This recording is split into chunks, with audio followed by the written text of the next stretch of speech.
இத வந்து நம்ம ஒரு ஃபில்லிங் ஸ்டிச்சாவும் யூஸ் பண்ணிக்கலாம். எம்ப்டியா இருக்கிற இடத்துல ஃபில்லிங் ஸ்டிச்சாவும் யூஸ் பண்ணிக்கலாம். இல்லன்னா லீஃப் வந்து நம்ம ட்ரா பண்றதுக்கு, லீஃப் வந்து ஸ்டிச் பண்றதுக்குமே வந்து இது வந்து ரொம்ப யூஸ்ஃபுல்லா இருக்கும். ரொம்ப சிம்பிள் தான். ஜஸ்ட் பென்சில் வச்சு ஒரு ஸ்ட்ரெய்ட் லைன் வந்து ட்ரா பண்ணிக்கோங்க. ட்ரா பண்ணிட்டு அந்த லைன்ல தான் நம்ம போட போறோம். நீங்க வந்து 3 லைன்ஸ் ட்ரா பண்ணிக்கோங்க தேவைப்பட்டுச்சுன்னா. நான் வந்து சிங்கிள் லைன் தான் வந்து ட்ரா பண்ணியிருக்கேன். 3 லைன்ஸ் எப்படி அப்படின்னா, ஒவ்வொரு லைன்ஸுக்குமே வந்துட்டு நடுவுல 1/2 இன்ச் வந்து கேப் இருக்கணும். இப்போ எப்படி போடுறதுன்னு பார்க்கலாமா? ஃபஸ்ட்டு வந்து சென்டரில் ட்ரா பண்ணியிருக்க லைனோடைய ஸ்டார்டிங்லேருந்து ஒரு பெரிய ஸ்டிச் போட்டுட்டு ஒரு லாக் ஸ்டிச் போட்டுறணும். பெருசுனா ரொம்ப பெருசாக இருக்கக்கூடாது. ஒரு 1/2 இன்ச்சுக்கு இருந்தால் போதும். ஸ்டார்டிங்கில் வந்து குட்டி குட்டியாக போடாமல் பெருசு பெருசாக போட்டு ப்ராக்டிஸ் பண்ணுங்கள். ஒரு பெரிய ஸ்டிச் போட்டு லாக் ஸ்டிச் போட்டுட்டு இப்போ சைடில் வந்து நம்ம ஸ்டிச் போடுவோம்.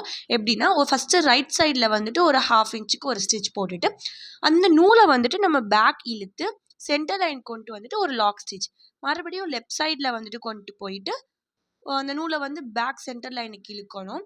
எடுத்துகிட்டு வந்துட்டு ஒரு லாக் ஸ்டிச், மறுபடியும் வந்து சென்டர் லைன்